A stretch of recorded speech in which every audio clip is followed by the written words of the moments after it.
सावित्रीबाई फुले यांच्या कार्याची माहिती भरपूर लोकांना माहीत नाही।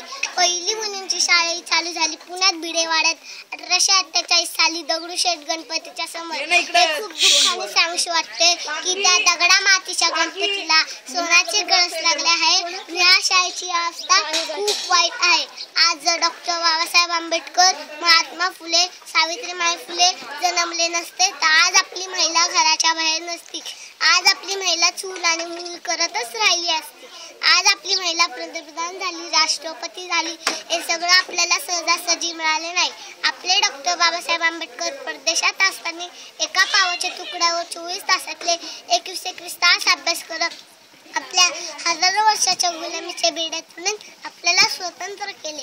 म्हणून सांगते, आपल्या पोरांना देवाधर्माच्या नादी न लावता खूप शिकवा, मोठं करा, खूप शिकवा, मोठं करा, चैतन्यमधून या, महात्मा फुलेवाड्यामधून या। आपले डॉक्टर बाबासाहेब आंबेडकर काय म्हणतात की खूप शिका साहेब व्हा, तर साहेब हाताने आले तर साहेबांचे बाप व्हा।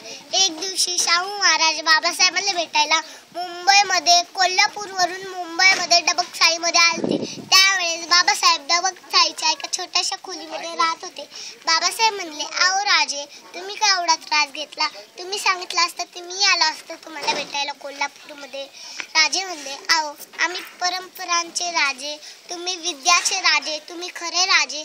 आपल्या शाहू महाराजांचं मन केवढं मोठं होतं, नाहीतर आजकालचे राजकारण बघा, साधं निवडून आले, आता भेटायला पण येत आणि तोंड पण दाखवत नाही। म्हणून आदर्श करावं तर आपल्या महापुरुषांचंच करावं। जय भीम, जय भारत।